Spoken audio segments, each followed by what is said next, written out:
this morning I'm jumping in with Moraine Lake Bus Company. These guys definitely have like the most buses, the most availability and the most kind of time slots available to get into Moraine Lake nowadays.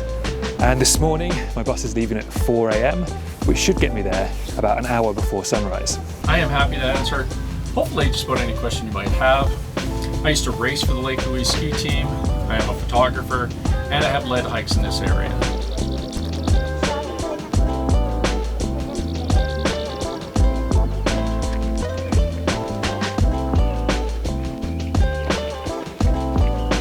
So I think this morning I'm going to shoot Moraine Lake a little bit differently from what I normally would.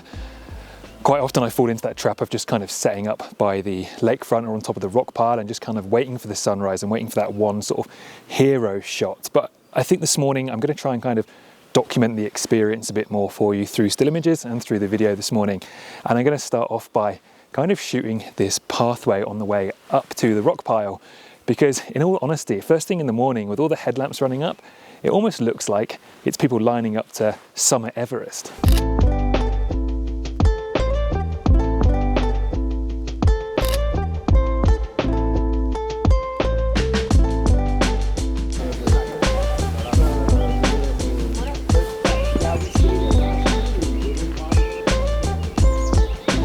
So I won't lie to you, over the last few years, now the road's closed to get into Moraine Lake, it definitely hasn't become any quieter. If anything, there's actually more people here at sunrise than there was when you had to drive in yourself.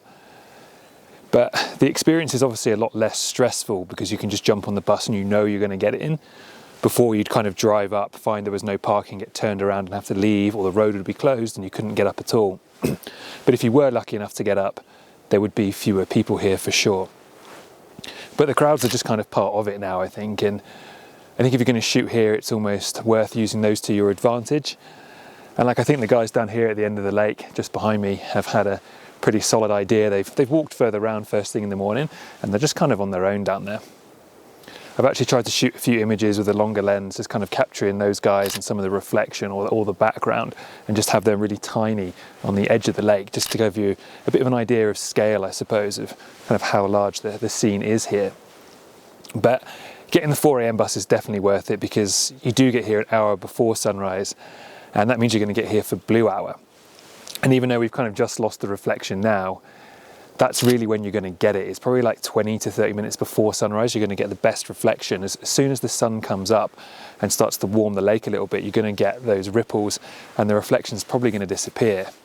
Hopefully afterwards though you're going to get some colour in the clouds or some colour on the 10 peaks behind us. But when you're here, what you're actually relying on is the sun coming up behind us, so the other side opposite the 10 peaks. So you need to keep an eye on the clouds over there, and on that horizon there is some low cloud that's probably going to block the sun as it comes up initially, but we will see what happens. But obviously it's still a stunning place to come to. One nice thing about Moraine Lake is it does offer kind of different compositions at different times of year. It might not seem it because a lot of the images you see online are pretty similar, to be fair. And obviously there's a few shots to be had up on the rock pile, and in the past I've taken a few different ones, always in different locations, and I can never find those locations again. Like there'd be some interesting routes or some good framing with some trees, and then I come back to try and shoot that another time and I just can't find it again. But at this time of year as well, we've got the lake here a bit lower, so you might be able to see behind me here we've got a fair amount of shoreline, which in all honesty later on in the year we're not going to have once the snow melt comes in. So this time of year it's nice because you can actually walk right down here, right, and it's much quieter. Everyone really does head up onto the rock pile up here behind me. So if you come for a little walk just along the shorefront, you're going to get it to yourself. You are kind of just going to get that main sort of reflection shot, but often, sometimes depending on the water level, you can get some interesting foregrounds in regards to like rocks and logs and stuff floating in the lake. So it's definitely worth coming to explore down here. But on the way in, we had a tour guide called Mitch on the bus, and he's very informative. I've actually travelled up with him a couple of times, and he actually mentioned something today that I've never actually been down to before. And he said down the end of the lake down here there's like a run-in, I suppose, where the water runs off the glacier into the lake, what fills the lake. So there should be some kind of fast running water down there, and he's a photographer himself and sort of recommended going down there and getting some shots there and kind of dragging the shutter speed, getting some long you know, smoothing out of the water shots. And I've never done that before, so I think I am going to head down there and check that out, because even though this is stunning, like you've seen, I've got quite a lot of shots of the 10 peaks reflecting in the lake. So let's go and try something a little bit different.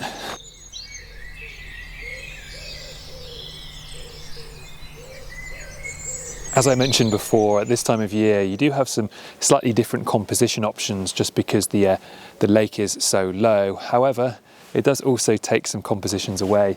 You can see behind me here that the Canoe Docks isn't even in the water right now because the water level is so low. At certain times of year, you can get some really nice shots here with the canoes kind of in the lake and also the light on the peaks behind.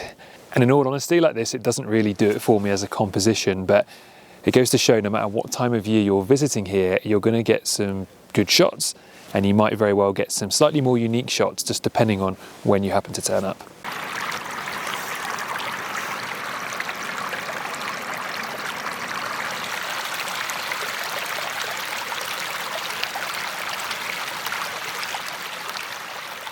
So I've walked on down to the kind of further end of the lake now, and there are lots of different runoffs kind of running into the lake all the way down, which I think would make for some really good shots. And weirdly, even though I've been to Moraine Lake maybe 25, 30 times over the years, maybe more, I've just never walked down to this end of the lake. So kind of coming to Moraine Lake with a slightly different mindset and exploring it a little bit differently is definitely paying off. And there's definitely some really nice compositions to be had here. Now this morning, obviously the light's not the best, but I think I've scoped up some really good areas for next time I come and visit. And even here right behind me now, we've still got a great reflection. So I am kind of just shooting that. And normally I wouldn't really bother because I would just shoot reflections from down at the rock pile end.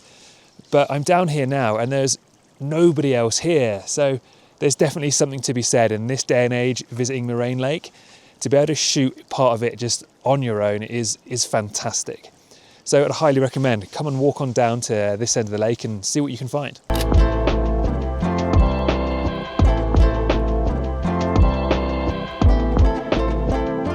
But what I would say is, it's not always about what you shoot or the images that you get. It's often about the experience that you have. And for example, this morning, I could have stayed in bed. But I didn't. I chose to spend the morning in the mountains, which always beats a morning in bed. And also on the way here, as I was driving down the highway, I noticed that the northern lights were dancing in the sky. And I find that something that just never gets old. So on the way here, I pulled over to Castle Junction and I shot a few images. Again, nothing super spectacular. Composition-wise, I was pretty rushed, but I got to see them. And it's always an amazing experience. And if I'd stayed home and stayed in bed, I wouldn't have had that experience this morning. So even though we didn't get the best light, I've had a pretty good morning and I've had some great experiences and got to see the Northern Lights again, and also scouted out some great compositions for when I visit Moraine Lake again later on in the summer. If you are interested in visiting Moraine Lake, I would highly recommend looking at Moraine Lake Bus Company. There's a link in the description below and you can jump on with those guys at pretty much any time of day, and that sunrise shuttle is honestly the perfect timing. And even though maybe I didn't get the light I was after this morning and maybe didn't get any kind of winning images, hopefully you will, and hopefully that's inspired you to maybe try some slightly more unique compositions when you come down here to Moraine Lake. It's not all about the rock pile, which I'm also finding out after 25 visits. I've finally come to the far end of the lake. But once again, I appreciate you watching, and hopefully I will see you on the next one.